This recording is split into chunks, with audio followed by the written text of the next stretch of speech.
Hey, what's up guys, Syed here, and today I am in the Renault Megane RS280 and I have the owner Kate right beside me. Okay, so some quick specs for this car off the top of my head.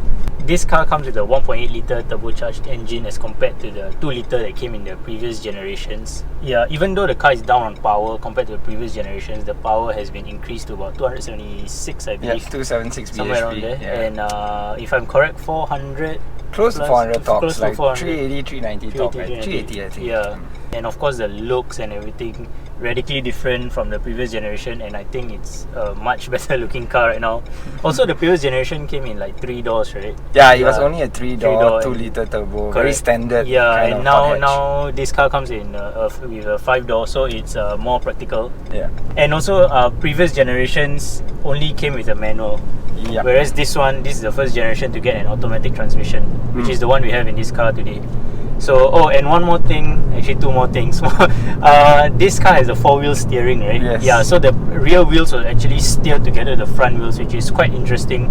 Yep. And one more thing also, this car competes with like the GTI, the Type R, but I looked up the prices and this car is actually, okay, compared with the Type R, right? This is about, I think 20k cheaper than the Type R, something like that. So it's quite in an attractive price range, okay?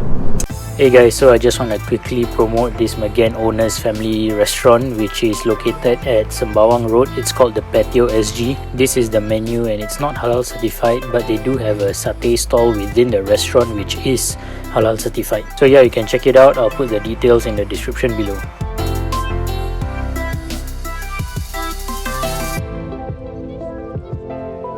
Maybe Kate, you want to share with us, like, you know, why you bought this car, and also you have an interesting car history. Maybe you can share with that as well. Yeah. Okay, maybe I'll start with why I bought this car. Yep. I think I've always been someone who likes hot hatchbacks. I've had a history with hot hatchbacks. I actually had the R26, which is the Megane RS. Okay. Really loved the car. Drove it till the grave. I scrapped the car. I think rather it got exported. Okay. Because it had such a high paper value. I decided not to renew COE for that one. I see. Then, so I always had this history with hatchbacks, and then obviously the looks of this car was something that I was attracted to. I think for Singapore roads, it kind of makes a lot of sense. You know, just now, sorry, just to interrupt a bit. Just now when he was driving his car to meet me, right? We passed by a restaurant, the Indian Muslim restaurant. Yeah. Yeah, and there was a family like eating, and they were just turning their heads to look at your car. I swear to you, it's like even the kid, you know, small kid also turning his head. I don't know whether it's the look itself or it's the color that's like, I think both. I think the looks is good. And then for Singapore roads, I find that hot hatchbacks are very practical. They're quick, carry enough passengers, and so I guess I'm at the age whereby I decided to be a bit more practical. So my history of cars is prior to this, I was actually driving I know a lot of people go, what the hell are you doing buying this car? And I was driving an R35 GTR. R35. And then prior to that, I also had a E89 Z4. I bought the R35 really because it's one of those, you know, cars that you put up on your poster, you know, on the wall. It's kind of dream car thing. Yep. And it, you know, with the COE, you know, being renewed and stuff like that, it became a bit more affordable for me. So that's why I had to own it. I owned it, I enjoyed it. But to be honest, I'm not a person who's like so well to do that I could actually, you know, continue to keep it beyond, like, because I think at the point I sold it was 13 years old already. It's getting a bit aging, you know, maintenance cost starts to go up, road tax starts to go up. Yeah, definitely. Yeah, so I guess and with this car being launched, I was like, you know what, I think it's time lah. It's time to get sensible and go back to a hatchback, and I'm quite happy with my purchase. Why this car? Why not like a Type R or, you know, like a Golf GTI, Golf R? Okay, you'd get a very biased opinion from me because I like Renault a lot. I like, because of my history with the company, I really like them. The other cars I was looking at, I've got a couple of friends who own Cupras, so I was looking at the Cupra as well. Okay. I was looking at the Type R, I was looking at the GTI. If I really stretch my budget, at that point, the Mark 7.5 Golf R was also something that I looked at. It was a bit more expensive than this, I must say. Okay. But, you know, putting it all into a package, the CC, the power, the way it feels inside, and what you get for your money, because most of what you see over here is what you get. It's a very standard package, whereas on some other cars, it's all optional add-ons. The bucket seats, the 4-wheel steering, You know, your reverse camera, your sensors, your rain activated wipers. So it's very well spec'd. I see. Yeah. So you don't have to pay much for options? Yeah, really not much. I think only the color you have to pay I a see. bit more for. How much more is this orange color? I think the color they charge an additional 3,000 or 4,000. Oh, sounds about normal. Yeah, kind of made sense to me. Like, I like the color, so Yeah. so that's why I went for this car. And the test drive itself, the way it corners is really something else. I think if you get a chance to push the car, do push it. Yeah, because it's really quite confidence inspiring because of that four-wheel steering. It's a very different sensation. Okay. Yeah, so that's why I bought the car. I like your explanation. So amazing. You go faster. Not my car. Sorry. So what do you like about your car? Okay, obviously the looks is something that I look forward to. I think I like the interior a lot. The cabin is quite a nice place to be in. And I love the driving position. Yeah, the driving position, the seats, the way it bolsters you. Yes. Every time you get in, and it's a bit of a special feeling. You know that you are in something different. Yes. And the I think, badging, I think the last thing is that it's so uncommon on the road. Yes. That I always like holding on to things that are very uncommon on the road. Like, it gives you that sense of like being special on the road at an affordable price bracket. I mean, I can't. If I could, I'll buy a 458 Speciale or a 488 Vista or something like that. But I can't afford it, so I think this is really the next best thing for If me. you don't another Megane. But the color not the same. Yeah, but it's not. it's just a GT. The regular Megane. If you don't mind, right? How much did you pay for this car? And was there a promotion or? I think I got probably 10K knocked off the price that I offered. Right now it's about 1.7 something. 160 plus is what they will offer you, and you can. I mean, words don't kill me, but I didn't have to sign an NDA for it, so it's about there. You can. I mean, they're quite aggressive with their marketing, I must say. You can push for more warranty as well. I see. Yeah, so this car comes with 5 years. It comes with only 3 years. Oh, 3 years. So you can push them. I think most Renault dealers overseas are pushing for 5 years already. Okay. So you can try your luck with them. Free servicing as well. Okay. So yeah. So sorry, back to the what you like about the car. The looks and the interior. Yeah, and also it has driving modes, right? So it's very in a good and a bad way. The driving modes are very drastic, I would say. So right now you're in neutral. Okay. So it's very sedated. You don't hear anything. The exhaust is quiet. The car moves. I mean, the suspension is not affected because it's fixed. It's not adaptable. I see. Yeah, but the ride quality is terrible. Actually, it's okay. It's okay. It's okay. Okay. It's okay.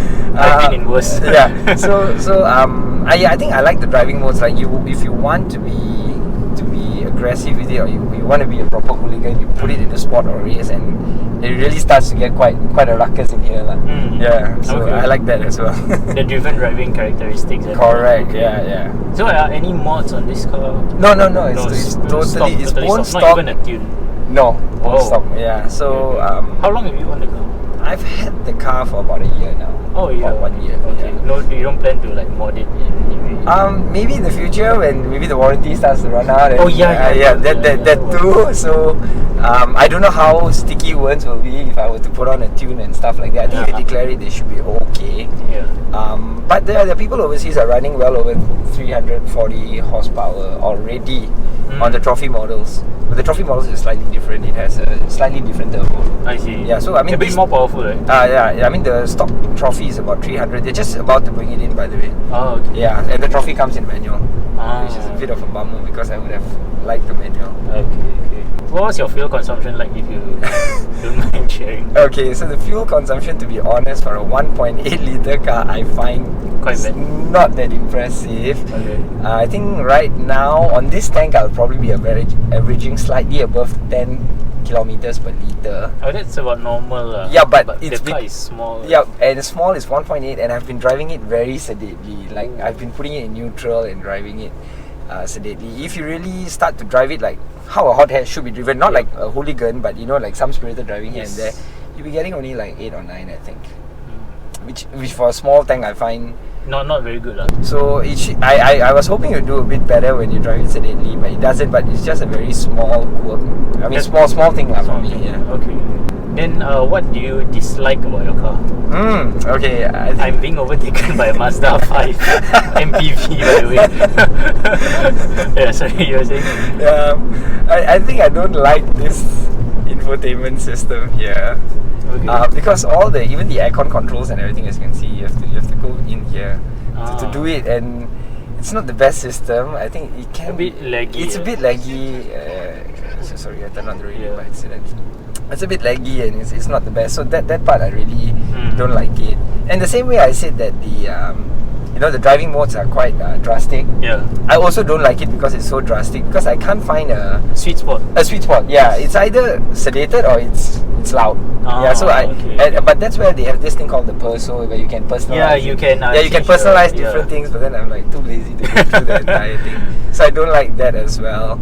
And then the last small quirk I have is I think the fuel consumption could be better, but I think people who buy this car don't. Yeah, people who are watching this will be like, you idiot, you bought a hot hatch and you're talking about fuel consumption. Okay, good. But I think I have a lot more that I like about the car that I don't, because I did my research. I watch a lot of YouTube videos, which is how I came across you, about what people are saying about the car, and if you watch, even in like Malaysia, if you watch Evo or you watch like YS Kong and people like this, they will tell you that it's a very capable car. Okay, yeah, this car won quite a few awards in the UK, from Evo. What you said. Like if you watch like Bobby Young from Evo, you'll be like gleaming from year to year on his like. He subscribed to me, by the way. Wow! So I'm quite You're quite honoured. I'm quite honoured that he subscribed. So Bobby, if you're watching, like you're part of the reason why I bought this car, because after the test run you did on Genting, and I saw how happy you were with it. I think I'm quite a similar kind of person. I quite like this kind of B roads as well. Okay. Okay. So how is your ownership experience for this 1 year been like? Good, very good. Very good. No problems. No problems. I think there was one small issue on the fuel pump, which is a known issue. Okay. And you get it replaced on warranty. So it's not a major issue. It's just that when the fuel hits a certain level, you'd hear this high little whine, like a Tibetan singing bowl, like that kind of. When your fuel is low, is it? At 3/4. I don't know why. It's like right now. Yeah, it was a design flaw on the earlier fuel pumps. Oh, I see. So they just replaced it. Correct. It's been replaced already, and so other than that, I think it's been very good. But I do find that it's not the most refined ride, like the ride quality. Yeah, it's a bit harsh. It's a bit harsh. You can see it here already. Yeah, it's a bit harsh. And when you are at stationary, you feel like you can feel the engine's vibration as well. So in that sense, it's also not the best refinement lah. But then again, I mean, because I'm comparing it against like the Cupra or the GTI, those cars, when you're in there, it's really very refined. Like, I find the drive is very refined on those cars lah. I see. Yeah, but this has its charm lah. It's quirky and the looks, I think, make up for it lah. To me lah. If let's say someone is looking to get this car, do you have any advice or anything you want to say? Just like what Bobby said, just buy it. Just buy it. Just buy it. Don't think because of the price. I think it's quite attractive. I know like Renault doesn't have a very good following among Singaporeans. I mean, I'm saying this because of what I hear from my friends and also what I see on the road. It's not as popular as I think it is in some other countries. But if you look at, if you travel to Europe and other places around the world, even Australia, you would see that tons of people buy this car and buy Renault in general because it is a good make. And the reputation, I think, in Singapore is not that great. I think because of maintenance and things like that. I don't know where you guys heard it from, but coming from a Renault owner, this is my third Renault. No worries whatsoever. I think it's a what you call it, your in a way like your luck. Correct. Yeah. I mean, as with every other car, I mean, you'd hear horror stories about the VAG cars as well, right? But you still see people buying it. Correct. Yeah. So. Yeah, like one good example I have is the Sirocco. I have a friend who has a 1.4. Yeah. No transmission problems whatsoever. There you go. Yeah. There you go. Yeah, and there was another GTR owner, no transmission problems. Oh yeah, GTR was quite no transmission problems. No transmission problems. Overheating and stuff. Yeah. Okay. So it's a little bit of luck, a little bit of how much you you actually maintain your cars, how much you look after them, you don't skip service intervals, don't stinge on things. Also depends, I think, a bit on how the previous owner maintained. Correct, yeah. So I mean, if you go to the service center and they tell you that blah blah blah has to be changed, maybe get a second opinion. And if 2 or 3 mechanics are saying the same thing, then maybe it's about time that you actually change it rather than you ignore it, and then that leads to more problems in the car. No regrets. No regrets. Yeah, perfect car for Singapore roads. I think. I think so. Quick enough. It's practical enough. Yeah, Looks good. Yeah.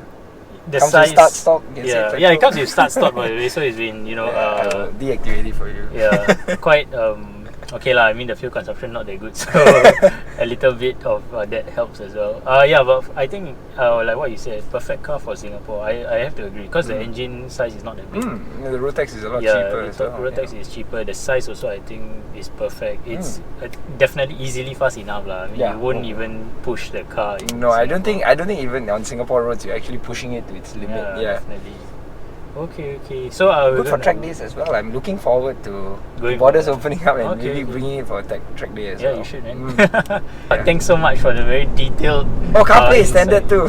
You don't have to pay. Apple CarPlay. You don't have to pay for CarPlay because I know some of the other makes you have to top up to get CarPlay and stuff like that. Yeah. In a lot of the newer cars like those Kia and all that, even they are coming with Android Auto and Apple CarPlay. But those are new cars, really quite recent. Yeah, but I mean, okay lah. If you say come with Android Auto and Apple CarPlay, then it makes this infotainment a bit more.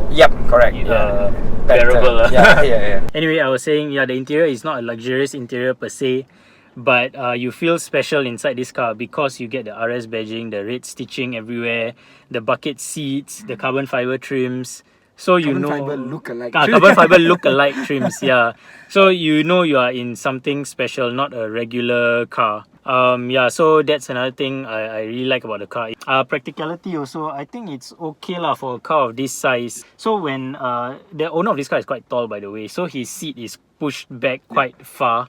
I had to adjust the seat for my driving position. But even in his driving position, right, I get a little bit of knee room. And I get quite a bit of headroom as well. So in the back, and the transmission tunnel isn't that big also. So you can fit 3 adults, I believe. You can fit 3 adults, average size adults lah. Practicality in terms of like cubby spaces and all that, okay lah. Not not fabulous, but not too bad for a car of this size. The glove compartment is there. The glove compartment, the fuse box is on the passenger side, so it eats up into the glove box. Glove box, I don't think you can fit like your insurance papers and stuff like that. It can fit gloves. You can fit gloves, literally. So overall thoughts, I think it's a fantastic car, but not beginner friendly. But for the price and all that, it's really fantastic. And any closing thoughts? I think I think for hot hatch in this price bracket, you have if you really narrow it down, it's really down to that few. I'm sure you know what I'm talking about. The Golf. The Golf or the Cupra or this, and then it comes down to really what you want out of the drive. Are you really crazy about 0 to 100 timing? Are you crazy about the refinement of how it feels to drive? Me personally, I prefer the quirkiness. I would say this car has a lot of quirks, by the way. Maybe sorry, do you mind sharing? Some of the quirks will be like, for example, I'm sure you'll be showing the engine bay. It's a bit the engine bay is a bit messy. Infotainment is very strange to use. Other quirks, I would say, it's like the gearbox can be a bit. You can actually stall this automatic gearbox because it in neutral mode or comfort, it's not very smart. It takes a bit. It thinks first, and then it makes the wrong decision.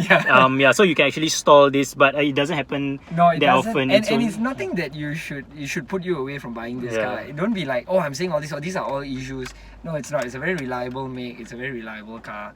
We've been bombing around the whole of today, and you can see nothing went wrong. We've pushed it quite hard, but within the speed limit. And you can see nothing went wrong. So I would say if you're really looking for a car along this price bracket and you want a hot hatch, I think this is something you should seriously consider. I'm not saying die must Yeah. buy, but I mean, you should put it in your short list and you yeah. should go and test drive it. Take a look at it. Yeah, And at see the end of the day, you know, like Very what personal. everyone says, Yeah. it's personal and test drive is free. Yeah. Just go and test drive. But I think, yeah, the price is really attractive. Yep. And the look and all that. And what you get for your money, most of it is standard. Yeah, the Depri also quite Yeah, 13-ish, Correct, 13-ish yeah. K. And there's no yeah. other like I said, like no optional extras. Like for example, your 4-point sensor, your reverse camera, your all the other like a digital dash, blind Everything- spot monitoring. Everything is all comes with the car, standard. standard. Yeah, so there's not much optional extras that you have to Big pay brakes, bucket Yeah. seats, Yeah. 19-inch rims. Everything Yeah. else on the car comes very standard and it's very very well equipped. It's like what you would get in like a medium-sized German sedan. All the tech Yes. is on this car already. Yeah.